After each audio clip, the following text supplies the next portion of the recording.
In this video, we start our 1,400-mile journey along the Alaska Highway. Encounter hundreds of miles of endless splendor, the best cinnamon buns within 10 million light years, the fabled never-ending road repairs, get chased by wildfires, encounter wildlife, cross into Alaska, almost cause an international incident, and reach the last milepost along the Alaska Highway.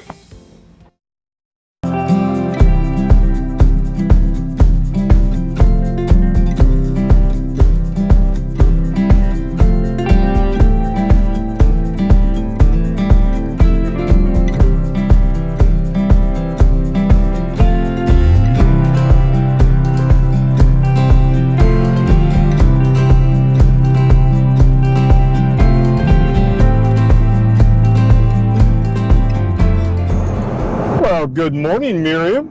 Hey. So, where are we and what are we doing? Well, we just left Dawson Creek, enjoyed our Tim Hortons breakfast, much better than the hotel breakfast buffet, I have to say. Yeah.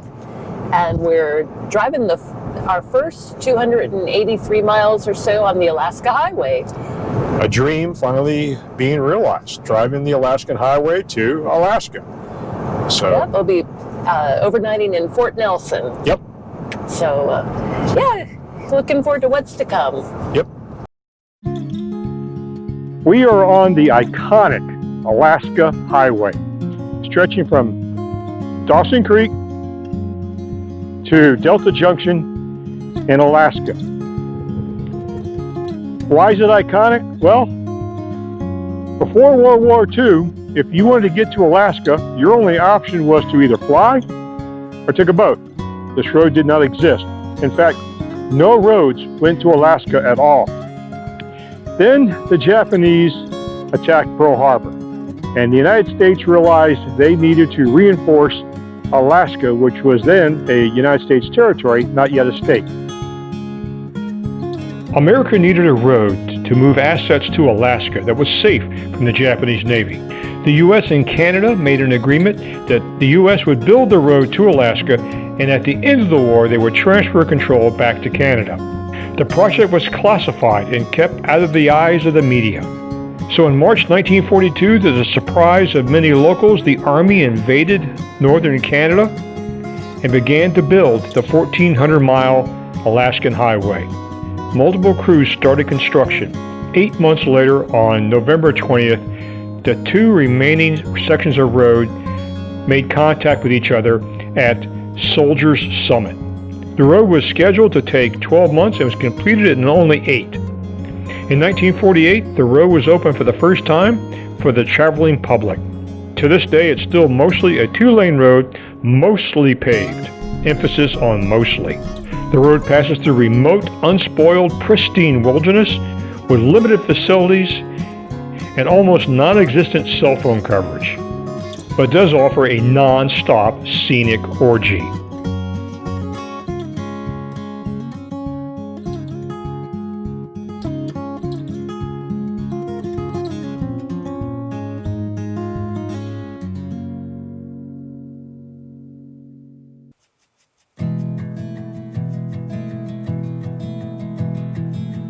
As we drive down the Alaska Highway, we become intimately aware of the seclusion and remoteness of this road.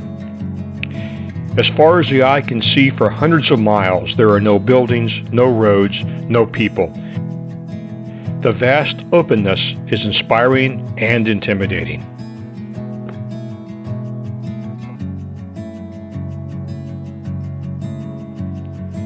Although camping areas and lodging are available throughout the Alaska Highway, the distance between them can be significant. The Alaska Highway features a significant number of pull-offs. Most permit overnight camping and offer pit toilets and picnic tables and trash receptacles.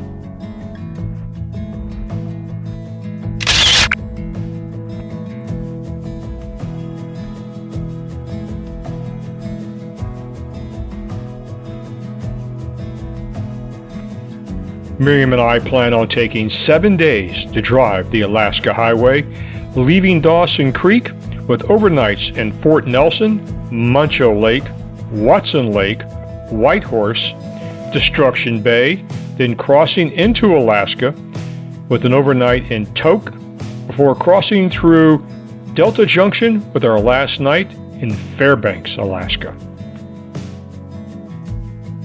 Of the amazing things we experienced along the Alaska Highway were cyclists touring the Alaska Highway via bicycle.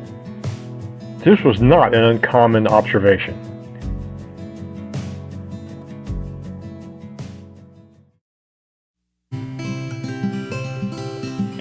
Early on in our travels, we learned to appreciate these road signs. They mark the area of frost heaves. What is a frost heave? Much of the Alaska Highway is built over permafrost, which makes it very difficult to maintain. The last few hundred miles, the road gets rather sporty. The permafrost results in the road shifting up and down like waves on an ocean. Sometimes there are large swells lasting for 100 yards, sometimes it's a light chop, and sometimes it's like riding the rapids. The workers try in vain to keep up with repairs in these places, but it's almost impossible to maintain a smooth asphalt surface, so just a graded roadbed of gravel is used in these sections.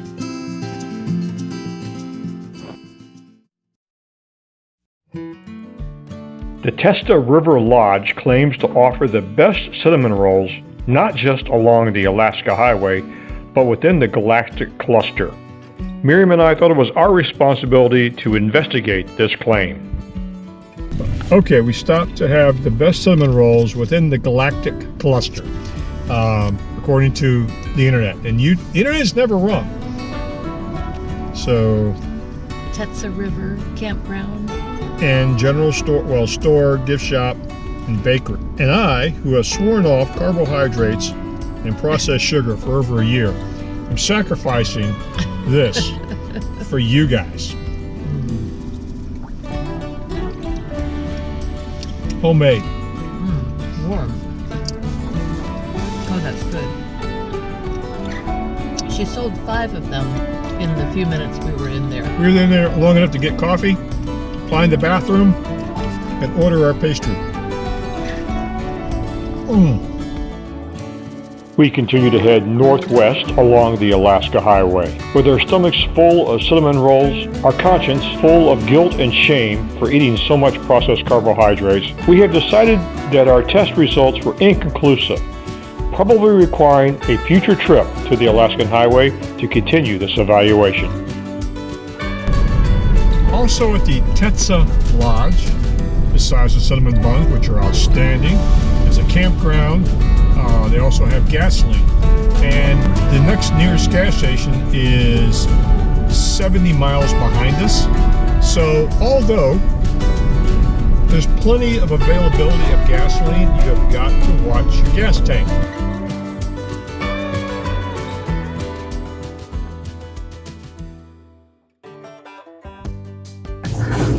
So we just finished lunch. Miriam, why don't you tell us where we're at and our experience? Well, we were at the Tetsa River Lodge. I think it was about milepost 399, give or take. Our count is off a little bit. Yeah. But yeah, it's a campground, and it was a very scenic spot. Your experience in the cultural concept of toast with mayonnaise. Well, they asked if I'd like bread, what kind of bread, and I said brown bread, and then it came with a layer of mayonnaise in it, and I'm not used to that. We don't do that in the States, just plain mayonnaise.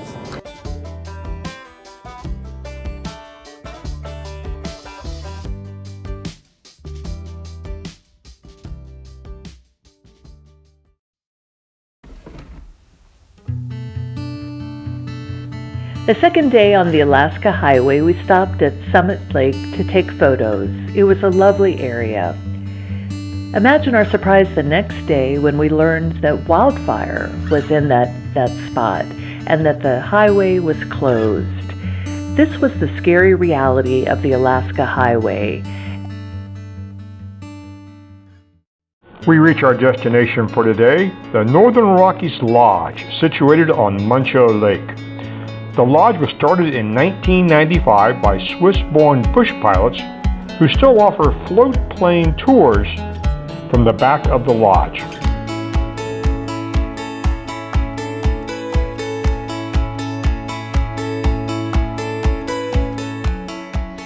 Well, Miriam, we have arrived. Yeah. Getting checked in. What do you think of your little log cabin? Oh, it's perfect. It's absolutely perfect, and it's a beautiful spot. Yeah. Did it do good? You did good. I did good. I want a star on the refrigerator next to my name.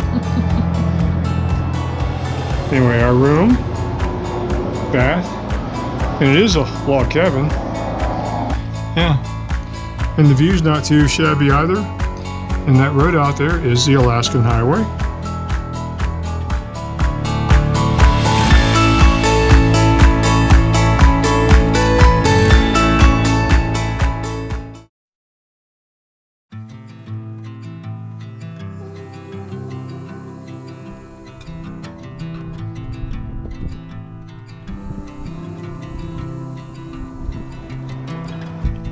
So we pulled over at this little pull-off on the side of the highway to take some breakfast. We didn't want to eat breakfast at the lodge because we wanted to get an early start. We made it open until 7 and we were on the road well before, around 6. Anyway, I'm having my entree, which is the Mountain House breakfast skillet. Scrambled eggs, hash brown sausage, bell peppers, onions. And I'd had this before years ago and I didn't care for the flavor profile. They've changed the formulation. Not only for these, but for the scrambled eggs too. And this is not a paid endorsement. They don't give us any products to test, but it's just my personal recommendation. I like them. Eat them right out of the bag, add boiling water, wait 10 minutes, you've got a breakfast. Miriam had her Wild Zora breakfast entree, which is full of fruits, nuts, and vegetables. And you would have thought with me she has enough fruits and nuts, but oh well.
So Miriam picked out this little museum here in Teslin for us to stop at, the George Johnson Museum. I had never heard of the gentleman before. I'm going to put his birth date here in the corner of the screen. He's a local. He was here before the Alaskan Highway was here, back when the only way to get from point A to point B was on foot or via the Lake Tesla, and over into Whitehorse. He was a bit of a visionary, learned to speak English, taught himself to read and write in English, bought a camera, took a lot of great photographs which are on display, and bought a 1928 Chevrolet car before there were any roads. So he would drive it on the frozen lake bed to go hunting. And then as the Alaskan Highway came through, it gave him a road to ride on. But the car has actually been restored, and it's in mint condition here in the museum.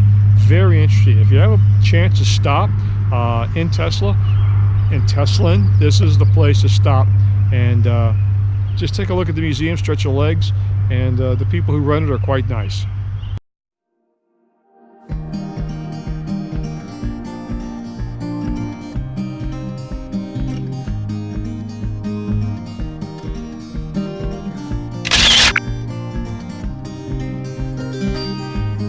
So Miriam is in the United States of America.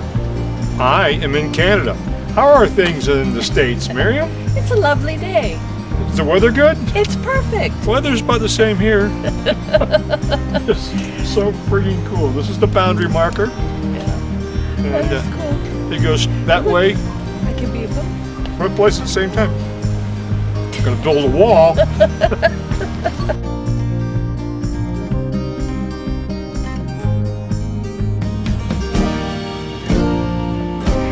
After driving 1,400 miles, we reached the northern terminus of the Alaska Highway, milepost 1422.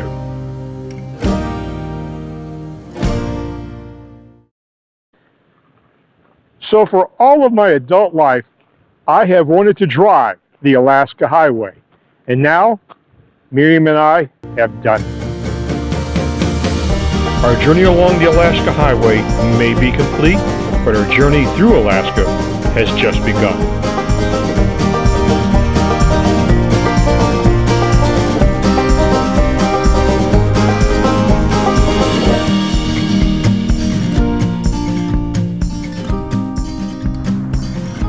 If you enjoyed this video, give us a thumbs up.